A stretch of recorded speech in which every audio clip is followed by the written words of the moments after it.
लोग बदनाम करते हैं। वो एक गुरुजी आए चले कहां से, मुजफ्फरनगर से देवबंद जा रहे थे। मौलाना अरशद मदनी साहब से क्या करने, सवाल जवाब करने के लिए पहुंचे कि हम मौलाना अरशद मदनी साहब से सवाल और जवाब करेंगे। वो सवाल उनके मेरे पास मुझे किसी ने भेज करके दिया, कम से कम 9 सवाल। अरशद मदनी से इन 9 सवालों के जवाब तलब किए। सवालात ये हैं, नंबर 1, अगर ओम और अल्लाह एक हैं तो क्या आप ओम को मानते हैं? नंबर 2, क्या आपको यकीन है कि आपके बाप दादा मनु महाराज थे? नंबर 3, आपने कहा कि मनु अल्लाह की इबादत करते थे, किस किताब में लिखा? नंबर 4, क्या आपने वेदों में अल्लाह के बारे में पढ़ा है? नंबर 5, दीन इस्लाम कब से है? दीन इस्लाम कब से है? नंबर 6, दीन इस्लाम की इब्तिदा अरब में हुई या हिंदुस्तान में? नंबर 7, क्या 1400 साल पहले भी इस्लाम की कहीं तफसील मिलती है? नंबर 8, क्या इस्लाम में तलवार के जोरों पर नहीं फैलाया गया? क्या इस्लाम तलवारों के जोर पर नहीं फैलाया गया? यानी कुछ लोगों का मानना है कि इस्लाम तलवारों के जोर पर फैला है, तलवारों के जोर पर फैला इस्लाम। अल्लाह के नबी अलैहिस्सलातु वस्सलाम जब पहुंचे, आप अलैहिस्सलाम को जब नबूवत दी गई तो अल्लाह तबारक व तआला ने आप अलैहिस्सलातु वस्सलाम से दूसरी मर्तबा कहा कि मोहम्मद वंज़िर अशीरतकल अक़रबीन, अपने रिश्तेदारों को, अपने पड़ोसी को कहो कि इस्लाम कबूल करें। इस्लाम अच्छा मजहब है, इस्लाम सच्चा मजहब है। आप अलैहिस्सलाम ने अपने खानदान के लोगों को जमा किया, बल्कि एक पहाड़ के जिसको कोहे सफा बोला जाता है, आप उस पहाड़ी पर खड़े हुए और आपने कहा कि लोगों, एकम ब्रह्मा, एक ब्रह्मा है, ए लोगो एको देवा सर्वभूतेषु गूढ़ा, ए लोगो एक देव है, एक परमात्मा है। आपने कहा कि या अय्युहन्नास, ए इंसानो क़ूलू ला इलाहा इल्लल्लाह तुफ्लिहू, ए लोगो एक अल्लाह को मान लो, कामयाबी तुम्हारी कदम चूमेगी। सब लोग जमा थे, उतबा, शैबा, वलीद, हंजला, मुगीरा, अबू जहल, अबू लहब, सबके सब थे। लेकिन सबने, आप अलैहिस्सलाम ने सबसे कहा कि लोगों, मैं अगर कहूं इस पहाड़ी के पीछे एक लश्कर है जो तुम पर हमला करने वाली, क्या तुम मेरी बात को मानोगे? सबने कहा कि मोहम्मद क्यों नहीं, हम आपको सच्चा मानते, अब सादिक हैं आप, अमीन हैं, आप कभी झूठ नहीं बोलते, हम आपकी बातों पर विश्वास करेंगे। तो आप अलैहिस्सलाम ने कहा तो बस आज से एक अल्लाह की जात पर भरोसा करके उस अल्लाह की रस्सी को मजबूती के साथ थाम लो और अल्लाह की इबादत करोगे तो कामयाबी तुम्हारी कदम चूमेगी। मेरे भाइयों, किसी ने नहीं, आपके चचा अबू लहब ने पत्थर उठाया, पत्थर आप अलैहिस्सलाम को मारा और यूं कहा तब्बन लका या मोहम्मद अलिहाजा जमातना, मुझे इसीलिए बुलाया था, इसीलिए जमा किया था, तुम्हारा ना खाक आलूद हो। आप अलैहिस्सलाम मायूस खड़े रहे। आप अलैहिस्सलातु वस्सलाम ने पैगाम अल्लाह का पहुंचाया। आप बताते हैं कि मोहम्मद ने तलवारों के आधार पर इस्लाम का प्रचार किया था।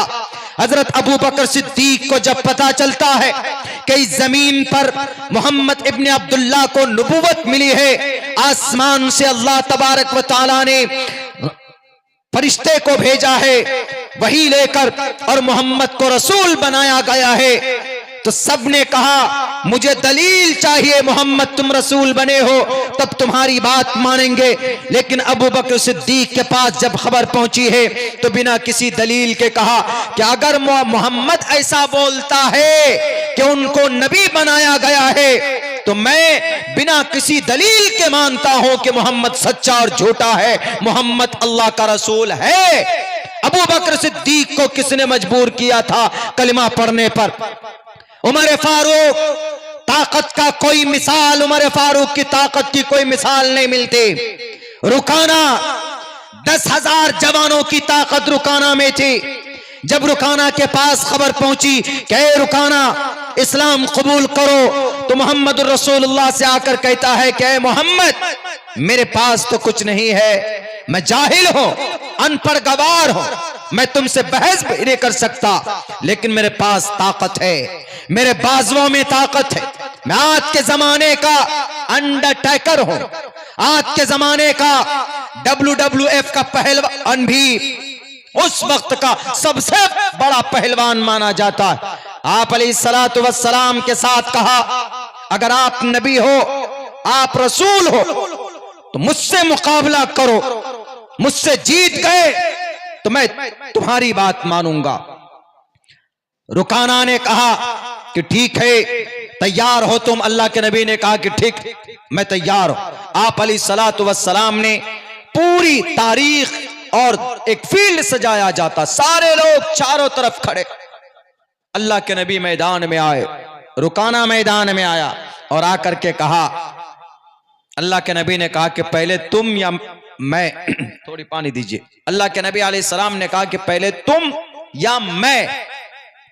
तो रुकाना ने कहा कि मैं पहले, पहले मेरी बाजी, मेरा नंबर पहले मैं हमला करूंगा।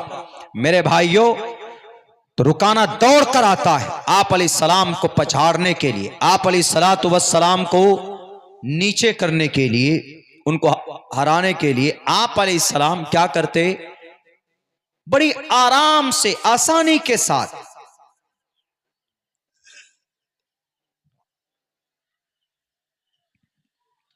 बड़ी आराम से आए आप अलैहिस्सलाम के यहां पर, एक हाथ यहां पर दिया कमर में, यहां पे इस जगह ऐसे करके, और एक हाथ यहां पर दिया, ऐसे ऐसे करके, ऐसे पकड़ के आराम से आप अलैहिस्सलाम ने नीचे डाल दिया उसको, आराम से, जोर से नहीं, वरना कमर टूट जाती है इसकी। कितना बड़ा पहलवान!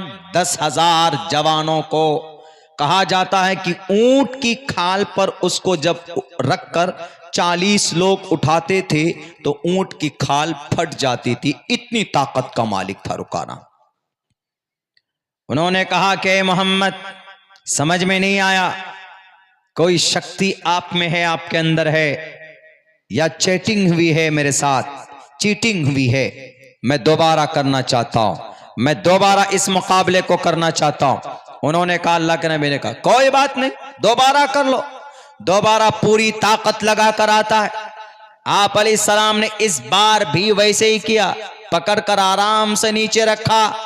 उसने कहा कि नहीं, अब भी नहीं हुआ, एक मोहलत और दो। मोहम्मद रसूलुल्लाह ने कहा कि जाओ, तुमको एक मोहलत और भी है। नफरती लोगों जो कहते हैं कि इस्लाम तलवार के आधार पर फैला, देखो इस्लाम कैसे फैला। रुकाना तीसरी बार हमला करता है और तीसरी बार में आप अलैहिस्सलाम दूसरे हाथ का इस्तेमाल नहीं करते, एक ही हाथ से पकड़कर ऐसे नीचे डाल देते। आप अलैहिस्सलातु वस्सलाम की ताकत को देखकर वो आदमी इस्लाम कबूल करता है। उस वक्त तो मना किया कि नहीं, आप जादूगर हैं, आपके अंदर कोई ताकत है। लेकिन जब आप अलैहिस्सलाम ने हाथ से पकड़ा था, दिल की कैफियत उसी दिल से बदलनी शुरू हो गई थी। इस देश के अंदर इस्लाम को तलवारों के नाम पर बदनाम करने वालों, अगर अल्लाह के नबी अलैहिस्सलाम के हाथ में तलवार होती तो रुकाना से कहता कि रुकाना, आओ मैदान में, मैं तुझसे मुकाबला करूंगा, आओ मैदान में, तलवार के आधार पर, तलवार के नोक पर फैसला होगा। लेकिन नहीं, मुहम्मदुर रसूलुल्लाह ने उनकी शर्त मानी। तब जाकर देखा कि नहीं, मोहम्मद इब्न अब्दुल्ला झूठ नहीं बोलता, कोई ताकत तो है जो आसमान से मदद हो रही है, कोई अंदर शक्ति तो है जिसका मुकाबला दुनिया का कोई इंसान नहीं कर सकता। वो रुकाना बड़ा पहलवान था, 10,000 जवानों की ताकत उनके बाजुओं में थी, उनके रीढ़ की हड्डी में थी। उस रुकाना ने इस्लाम को कबूल किया। किस आधार पर? कौन सी तलवार थी बताओ? आज अगर तलवार के नाम पर बात करते हो कि मोहम्मद रसूलुल्लाह ने तलवारों के आधार पर, नहीं, तलवारों के आधार पर नहीं, अमन के साथ, शांति के साथ और खुश अखलाकी के साथ मोहम्मद रसूलुल्लाह सल्लल्लाहु अलैहि वसल्लम ने अपने दुश्मनों को सीने से लगाया। है कोई माए का लाल अपने दुश्मन को सीने से लगाने वाला? है कोई इंसान जो जानवरों के नाम पर इंसानों को मारा हो? आप अलैहिस्सलातु वस्सलाम ने, अरे जानवर भी शिकायत करने मोहम्मद रसूलुल्लाह के पास पहुंचते थे। जानवर, बेजुबान जानवर, आप अलैहिस्सलाम उनकी जुबान समझ जाते थे। मोहम्मद रसूलुल्लाह के पास जानवर भी पहुंचकर शिकायत करते कि अल्लाह के नबी, उनकी जुबान अल्लाह के नबी समझते थे कि मुझे चारा नहीं मिल रहा है, मुझ पर मेरा ऑनर जो मालिक है वो जुल्म ज़्यादती करता है। अल्लाह के नबी आप फैसला फरमाइए, जो इंसान जानवरों को इंसाफ देता हो वो कभी भी किसी निहत्थे को नहीं मार सकता। आम हालात में नहीं, जंग के मैदान में मोहम्मद रसूलुल्लाह ने कहा, जंग में होता क्या है, औरतों को कैद कर लिया जाता, उनकी इज्जत लूटी जाती, बच्चों के गले काट दिए जाते, बूढ़ों के हाथ पैर तोड़ दिए जाते जंग में। लेकिन मोहम्मद रसूलुल्लाह ने कहा कि मैं ऐसा नहीं करूंगा।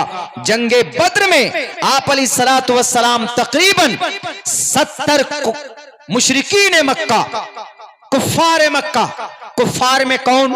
जो अल्लाह को नहीं मानते थे। काफिर मीन्स हिंदू नहीं है, बहुत गलत फहमी है हमारे देश में। ये मीडिया वाले ये अपना जमीर बेच बैठे। काफिर मीन्स क्या कहते? हिंदू। काफिर के मैंने हिंदू थोड़ा ही है। अगर कोई मुसलमान नमाज का या रोजे का या हज का, ज़कात का, किसी भी इस्लामी हुक्म का इनकार करता है तो वो भी काफिर है। काफिर का मतलब